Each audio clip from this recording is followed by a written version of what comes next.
Hey guys, it's Thursday, May 3rd.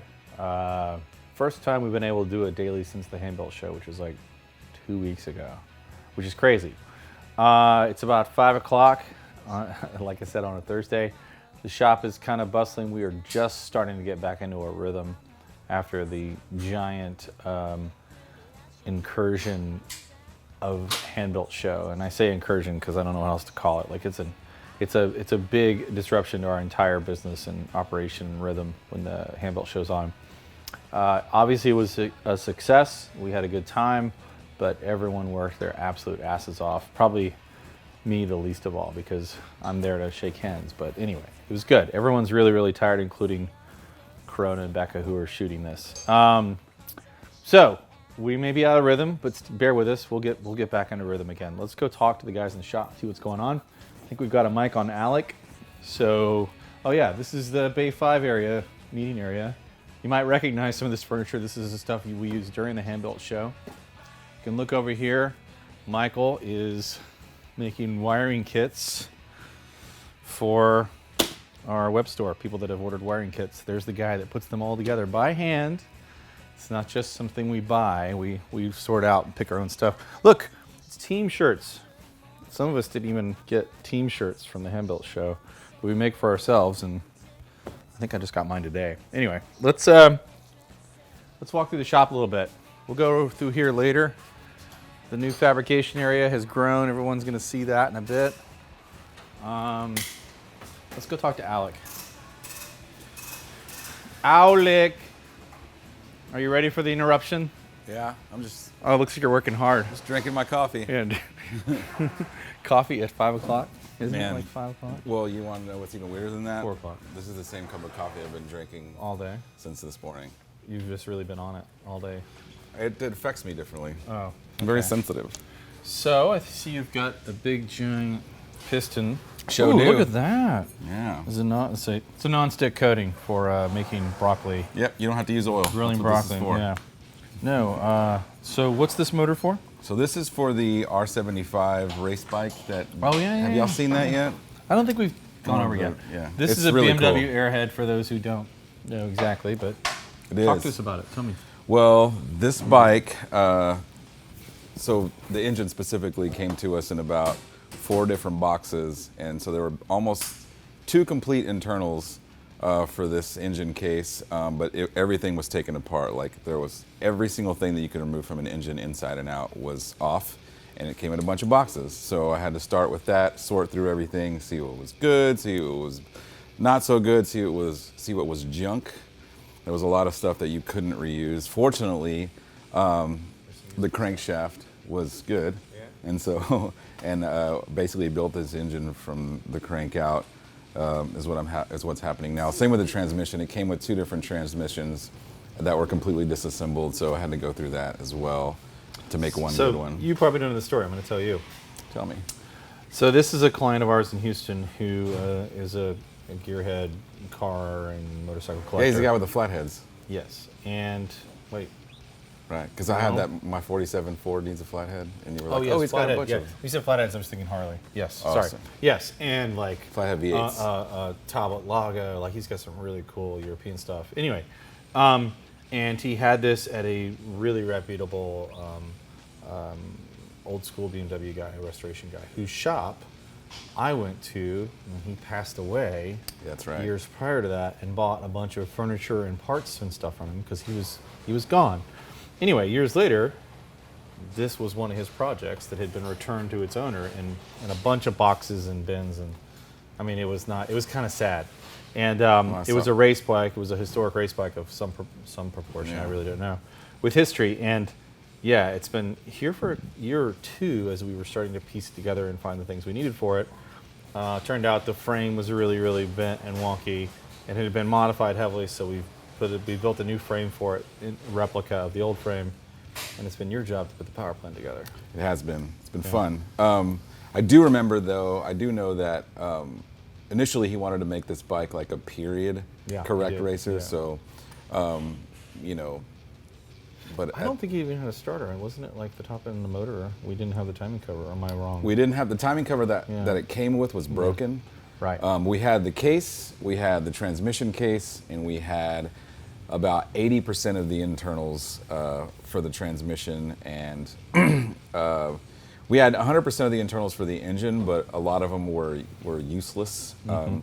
The cam that was in it had severe pitting on it and all that stuff. So there was, I just went down there with Stefan, and we loaded up the van with a bunch of stuff, like carts full of stuff, not knowing what we're going to end up it took with. a lot to sort it out, actually. Like even just to start that process of building this bike, sorting everything out was a whole thing. I mean, I have a notebook full of all the inventory that I, because he's gonna do whatever. I'm making that face because it sounds expensive, but we want it to be.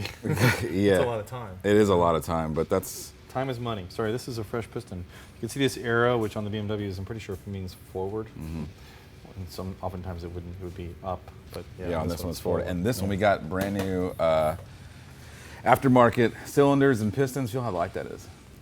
Yeah, do you see that? Oh, yeah, wow. It's all aluminum. Well, except for the liner. Well, of course, but yeah. So this will be the liner. So obviously the piston goes inside. But yeah, so it's very light. Hopefully it'll be awesome. It's got a different cam in it now, a later model cam. It's not like a super aggressive cam, but it is different and it's a little bit beefier. So what's next? You gonna put the cylinders on? Yeah, I just put the connecting rods in, and now I'm gonna put the pistons on and the cylinders, and then the heads, which have been ported and polished, and getting the rest of this together so it can go in the bike, so we can start making the exhaust and all that good stuff. Will never look this good again. Are those stainless? They Yeah. look like stainless. Yeah, stainless. These are the push rod tubes. Yeah, this thing is gonna be rad. I'm excited about it. Yeah. All right. Good luck. Thanks. For taking the time. We'll come back. This we'll come back to you guys and show you the frame and all the rest of the bits. Some of you probably have seen it already, but yeah, the bike it looks really cool. Super rad. We're gonna keep the fairing as like a rough fairing as it was in the 70s. It's got a Chiriani front end on it now. Oh yeah, that's right. So the reproduction one. Yeah. All right. Thanks, dude. Come back. Adios. Bye. I'm gonna drink my coffee. Let's go talk to Auerbach real quick. Does that sound good?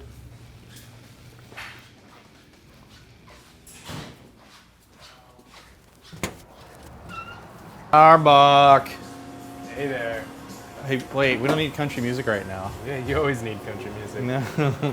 So we came to bug you about the Hershey's bar you're making, Yeah. which looks pretty. Actually, I can just do this on this, can I? No. No. Can't. It's not working. That's actually. No, it doesn't love you today. What are you making? Hershey bar. Hershey bar. That is a fixture plate to hold 30 switch housings that we're going to be machining. So get in here tight, Corona. So this is a plate that he's machining that will be a fixture to hold the pieces that he'll then machine, the parts that he's actually machining. We'll release it later. We'll show you guys drawings and such of it. But Auerbach and Stefan, and I've had a little bit to do with it, are making, finally building our own switch housings because we've been unhappy with the switch housings that we've seen. I guess you could say aesthetically, mechanically, Yeah. in all ways. Yeah, basically tried to go through what was there out on the market and make them a little smoother, a little prettier, and of course make them in-house so we can control everything so that they're high quality. So soon we'll have some switch housings, but this is kind of an exciting moment. Most of the machines that you see here, our CNC machines, are done for prototyping. We use these for prototyping, which means we design and build one part and put it on one bike. We're finally getting into doing our own production. This machine, some of you guys have seen before, this sticker is crooked, which kills me. Whoever put this on here. It's only like maybe a quarter of an inch off, but it's killing me. It wasn't Anyway, me, but I won't tell you who it was. Stefan. It was. He doesn't believe in tape measures. Is from 1994, 95? 93. 93. Yeah. So this is a super old, in the world of CNC, this is an old machine.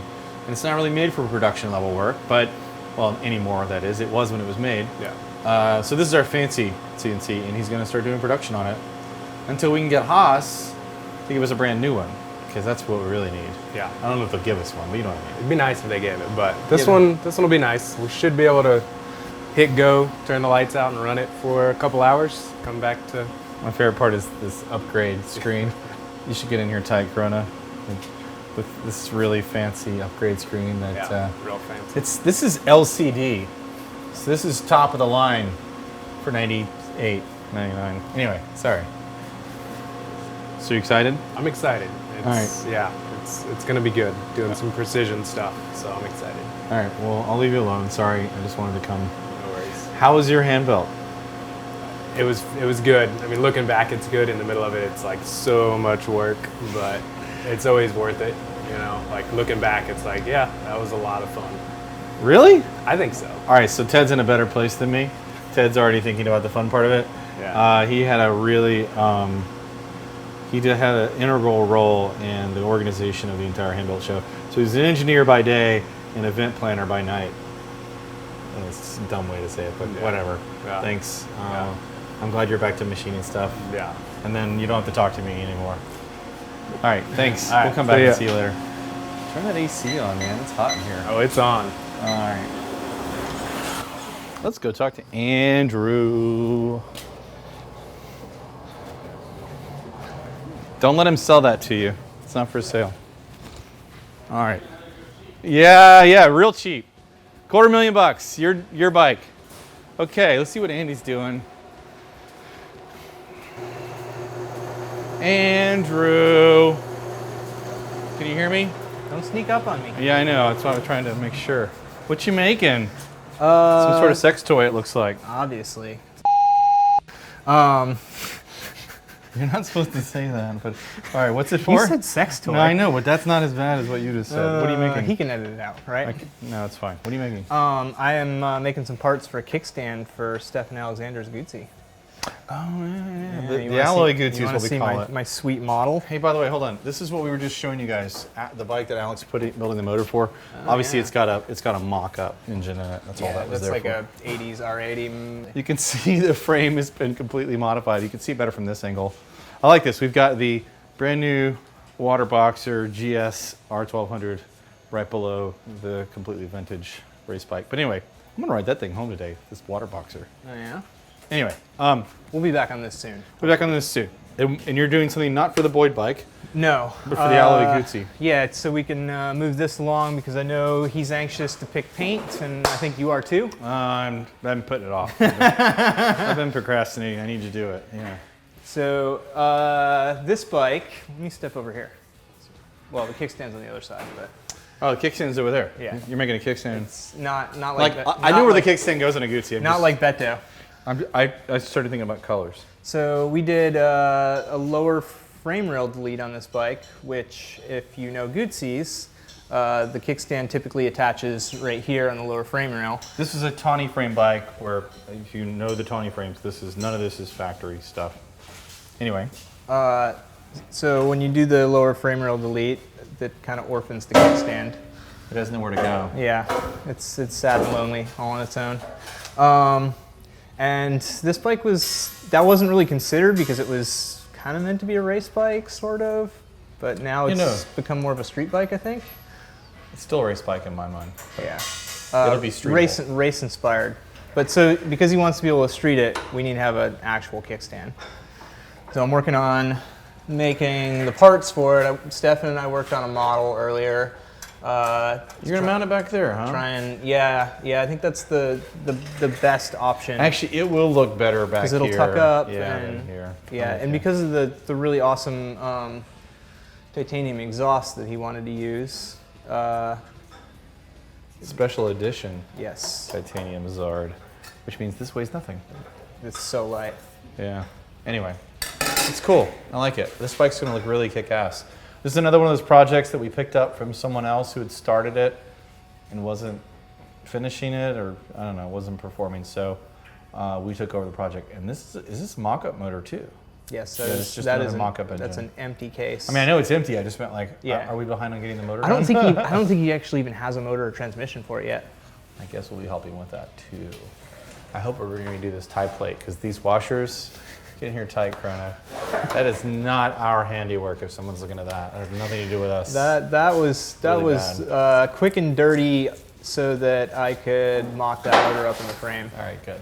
Okay. Yeah, I literally had a conversation with Stefan this morning about machining a new piece for that. We've got custom triple clamps. Obviously, this whole fairing was handmade.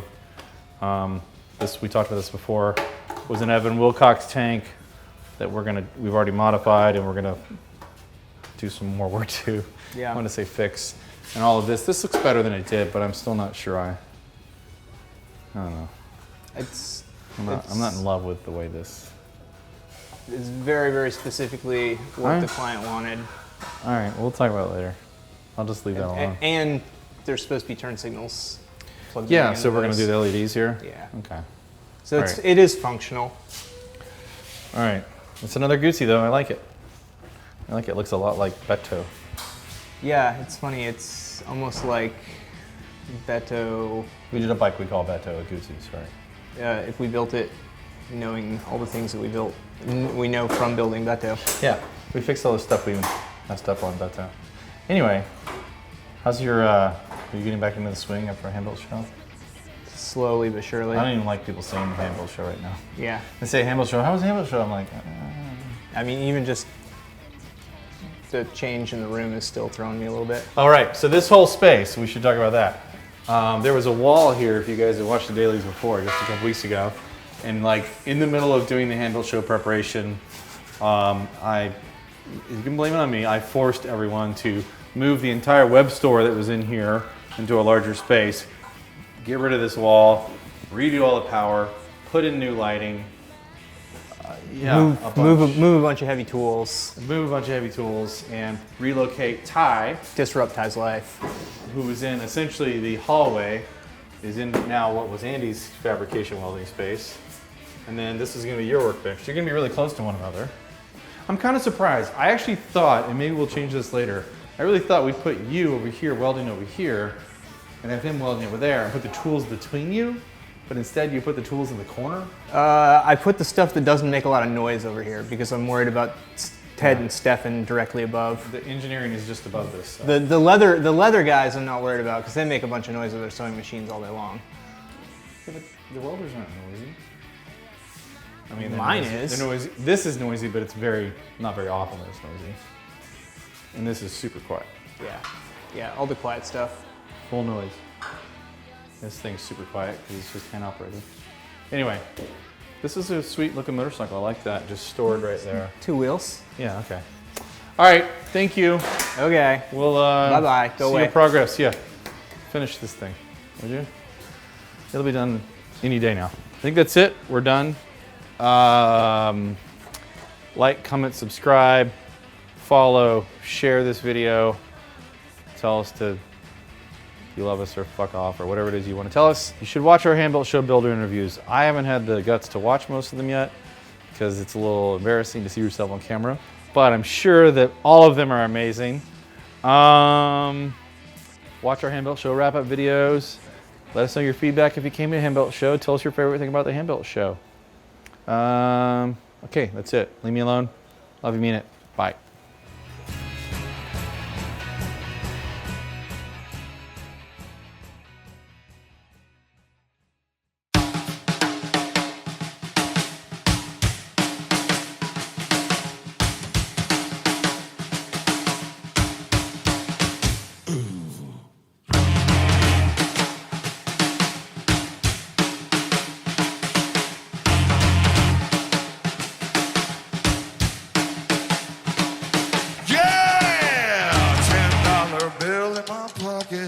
$10 bill. What you gonna buy with that greenback? What kind of thrill? $10 bill in your pocket, a $10 bill. Tell me where'd you get that money? Who'd you have to kill?